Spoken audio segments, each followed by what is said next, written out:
Welcome here to Wake Up Call with Dan Tortora, on site, on location, making history.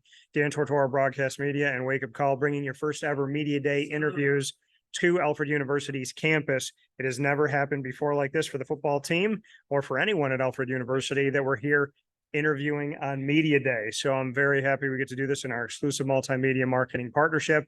I have DN JJ Mundo here with me. Sir. JJ, happy to see you. Nice to see you, man. Yeah, absolutely. I have to ask you this. So you said your mom's Dominican. So Mundo, obviously the world. So does your mom ever say that you're her Mundo, that you're her world? Does she, has she ever said that? It's not really a catchphrase. I was, Yeah, so you have Mundo right here. Yeah, so if y'all can see it here, I'm gonna take a picture of it so we can share this here. But yeah, so you have Mundo and you have the world right there. So you obviously have leaned into it. Yeah. Yeah, we represent it that way. Like my dad, he owns a trucking company that calls Five World Services. Okay. So maybe mom said this to you when you were little. Maybe. But not now? Not now. Does she have a nickname for you now?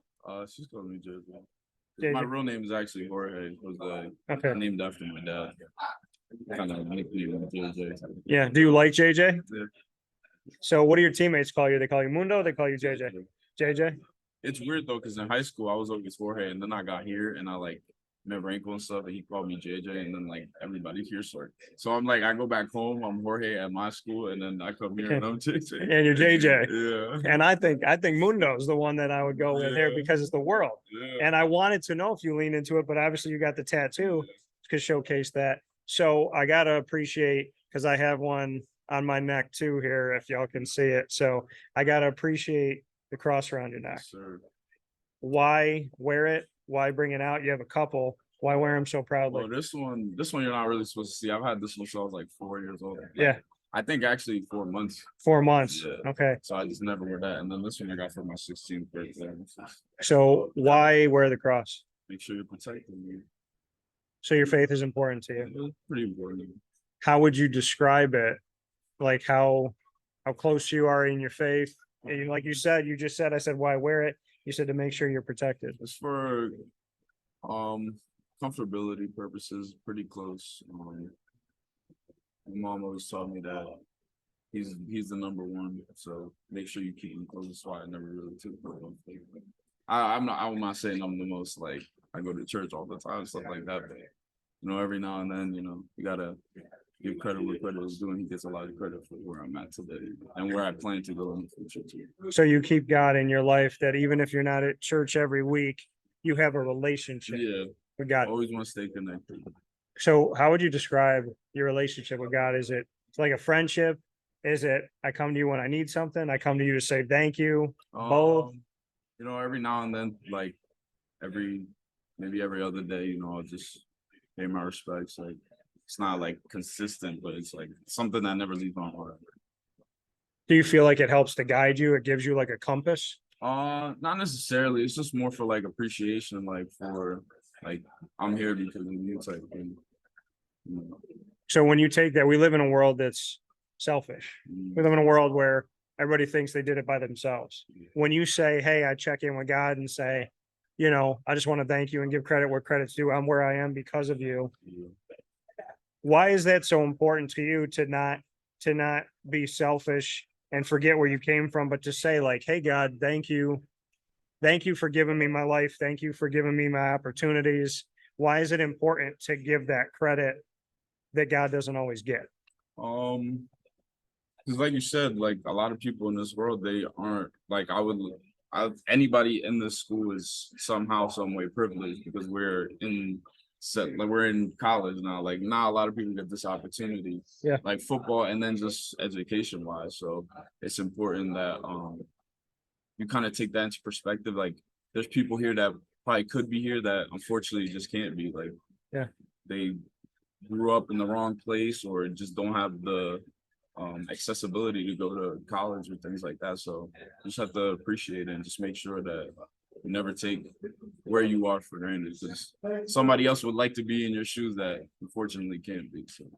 So that being grateful, do you feel that when you step on the field for practice? Do you feel that in games?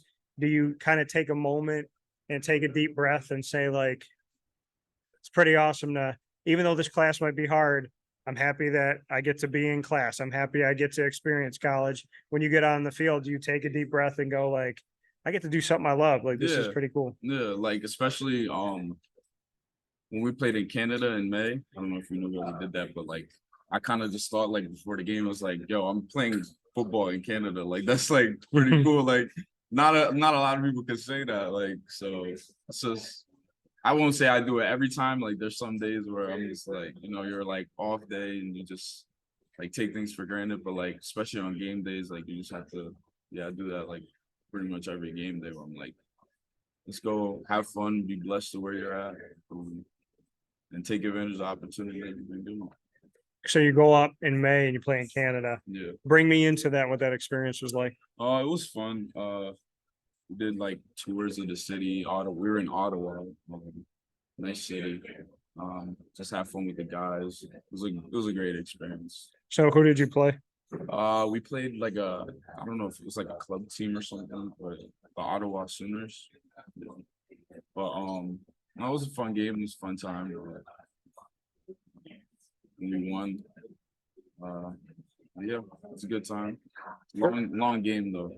Very long game. Longest game I played. How come? Just because of their rules, or no? It was just the refs. Like every flag they threw, they had to like discuss it. It was a very long game. so going through that game, going through that experience, how does that experience make this year's team better? It definitely built a lot of chemistry. I was talking to some of the guys yesterday and the day before that. Like I feel like this team is like the closest like it's been since I've been here. Like position groups talk to each other. It's not like this position group, or like by class. So like seniors just talk.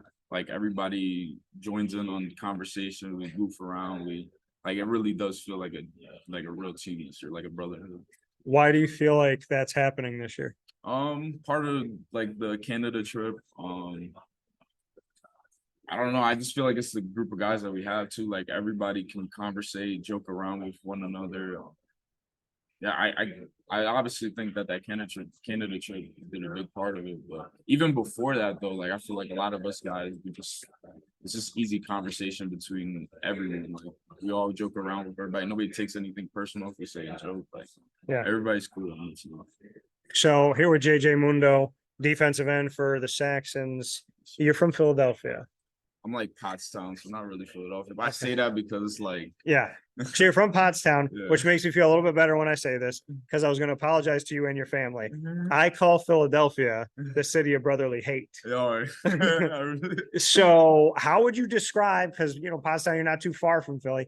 How would you describe Philly? Because the general rule of any sport is if you go to see any game in Philly and you're not wearing the jersey of that Philadelphia-based team, you probably should not wear that jersey. I mean, I never had like that experience. I'm not an Eagles fan or any kind of Phillies fan. I'm a Jets fan because we were originally from Jersey. And Okay. then we moved there when we moved to Pottstown in like 3rd grade. So Okay. I was originally a Jets fan. What part of Jersey? By like Union City, North Bergen area. So you were a Jets fan. Yeah. So yeah, I mean it's the same Forest Green. Yeah. but you're a Jets fan. Yeah.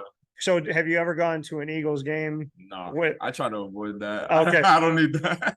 I was gonna say, like, I've heard though from experience though, like friends back home, like it's pretty, especially in Cowboys jersey.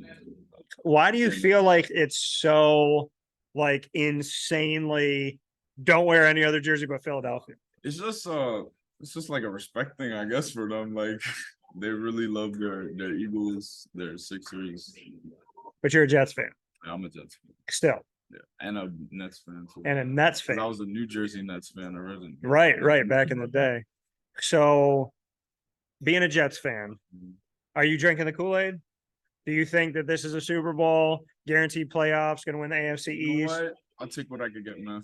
Okay. But It's I been mean so bad the last few years. Are you drinking this Kool-Aid of like Aaron Rodgers is here, we got all this young talent, there's no way we're gonna lose?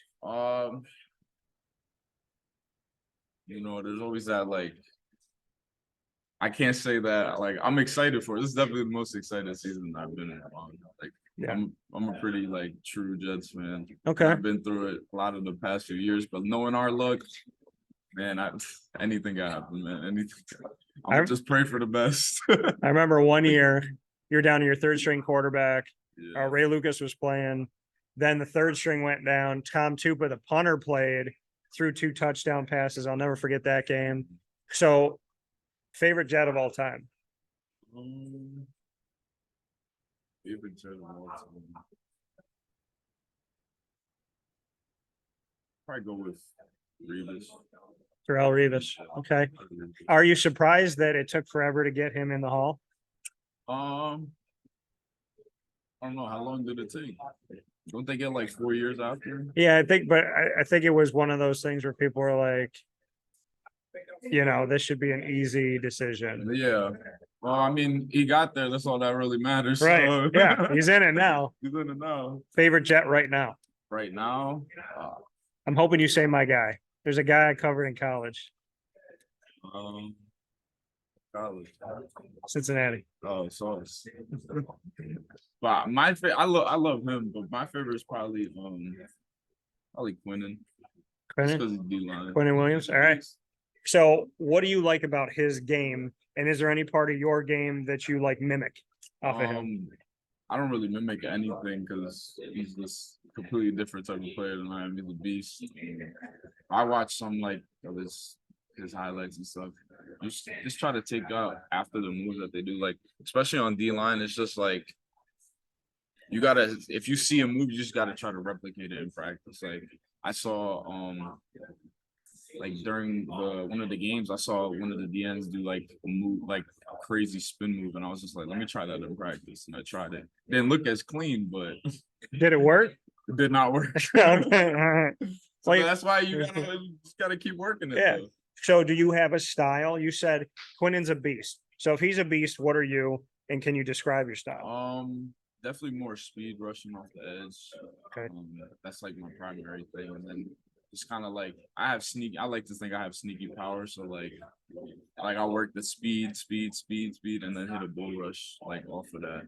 And normally it gets got pretty big movement. Like you just had Royak on here. Yeah.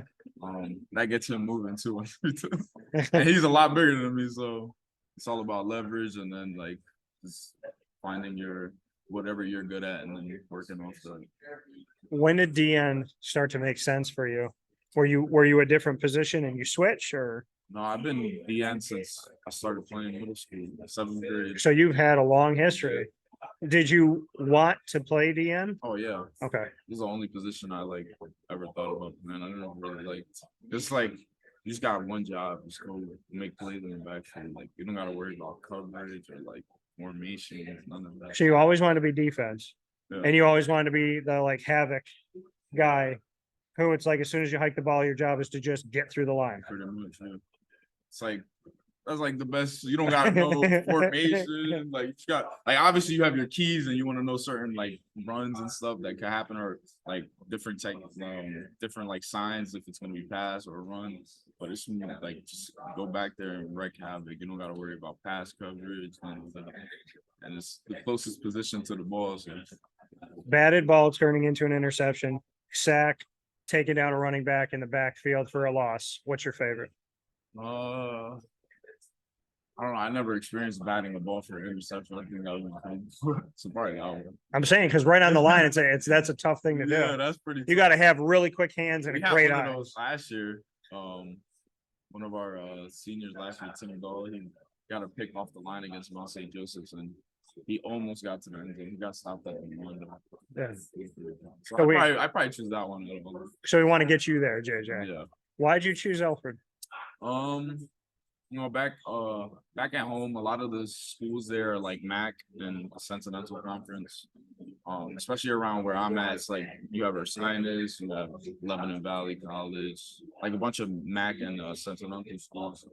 And a lot of kids from my high school in my area, they went to those schools, and I just wanted to go somewhere different. So I kind of went online and like looked up my major athletic training and see what schools popped up, and this one popped up. I sent my tape, and they came back. Rankle sent me a message back, and that started my recruiting process here. And I got here, and I liked it.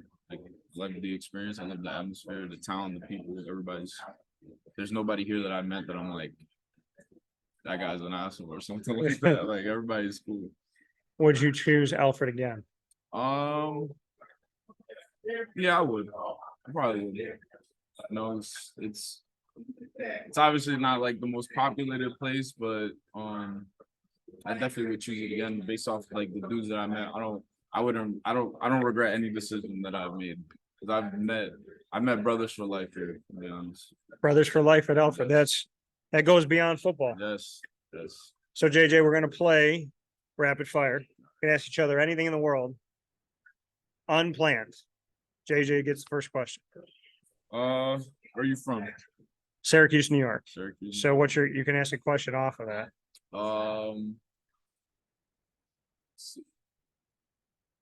What was you go to college? Yes. What's your major in college? I majored in digital media and broadcasting, but really communication arts. I did screenwriting, I did theater, I did tech work, sales and marketing, kind of maybe that side of it a bit. Learning about the inner workings of video production and audio production. So I try to learn everything. Gotcha. All right, JJ. What do you want to be as a professional? Well, my goal right now is to try to get into medical school. I do want to become a physician. To become a physician. Yeah. What type of practice? What type of medicine? Probably sports medicine. Sports medicine? Yeah. Okay. There'll probably be a team position somewhere. I like- Hopefully. I like that. Yeah. Stay connected to the game. Stay connected to sports. What makes you want to be a physician? What is it about the job of helping people get healthy is important to you? Because like I said before, like before I just wanted to be like athletic training, and then like my sophomore year, I like decided that I was just gonna switch it up and try to be like shoot for the stars. Let's try to be a physician and help as many people as I can.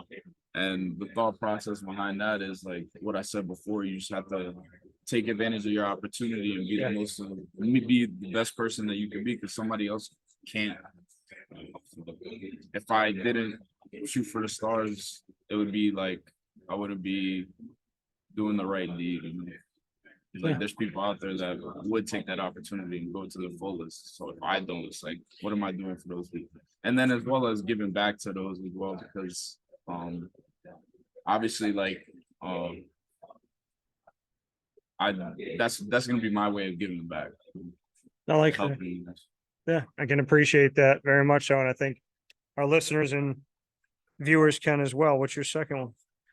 My what? Second question for me. Second question. What got you into, you've been a sports fan all your life, or like what was that about? Yeah. So I was wearing SU sweatshirt when I was 1. And I have a photographic memory. I've been writing stories since I was 5. Big imagination, positive. I have a strong faith. I like making people laugh. Love bringing people together. Collecting sports cards, memorizing statistics. It kind of all molded together into this pot of like, I love helping people. I love sports. I love playing. I love watching. And I just think it's a beautiful place to learn about. I get to meet people from all different backgrounds, all over the world, different languages, different passions, a lot of people of faith, and just like some really unique personalities. And everybody's got a story to tell. And I feel like, God gave me an opportunity to be a vessel for people to tell their story. Let's say that. Let's say that. All right, JJ. What food can you never live without? What is it? Mango. I've heard about it before. So describe it to people that don't know what mango is. Mashed plantains. It's like a Dominican breakfast kind of thing. You eat it with salami, fried cheese. If you haven't tried it, you gotta try it. It's like the best thing. So I love plantains, and I fry them at home, and I do them with like some caramel and stuff. Like I do like some syrup and whatnot. I never had that before. I might have to try that. I love plantains. Down in Florida, where there's so many different places to get like Hispanic inspired food, I would just go to wherever, and they always had plantains. Yeah. And there was people that I lived with that didn't like them, so we would all get this food, and then they'd just be like, "Do you want my plantains?" And I make it like Yeah, all right, I'll take them. When in my head, I'm like dancing. I was just like, yeah, I'm taking these plantains. Give me all these plantains. So yeah, I love them down there. Spoiled. That's why I'm trying to make them up here. Yeah. All right, what's your last question? Last question. I get some mango from the family. Do you make it? No, I don't. Well, actually, I made it once. It wasn't as good as my mom did. All right. What's mom's first name? Rita. Rita. My dad, obviously, Jorge is named that. Rita, Jorge. I would love for you to come to a game and bring some mango, please. Last question. Yeah. What's your favorite part about doing this? Bringing people together. I think the rewarding part of it for me is realizing no matter how much the world seems cold at times, that my job has always reminded me that there's great people in the world. And really, it's a consistent, no matter what the world looks like on the outside, my life is filled with just great men and women telling stories and being passionate and having faith and being funny. And like I said, showcasing their personalities. My life, I'm spoiled. I get to talk to people and build relationships like this where, you know, we leave here today after meeting and I'll keep in touch with you. I'll see you on the field. I'll shout out, what's up, Mundo? You know, have a good time. And then like 10 years from now, you know, I want to get that text and like saying, hey man, you know, I got on this team. I'm doing sports medicine here. You got to come out and check it out. Like I get to build relationships with people that I would have never met. That's true. So I think my world is so small in such a cool way. That's what I said. That is pretty cool because you get to learn about people and their backgrounds in less than how long have we been here? 15 minutes? Yeah, you get to like really learn about things that like somebody might never get asked. Exactly. That's what I'm saying.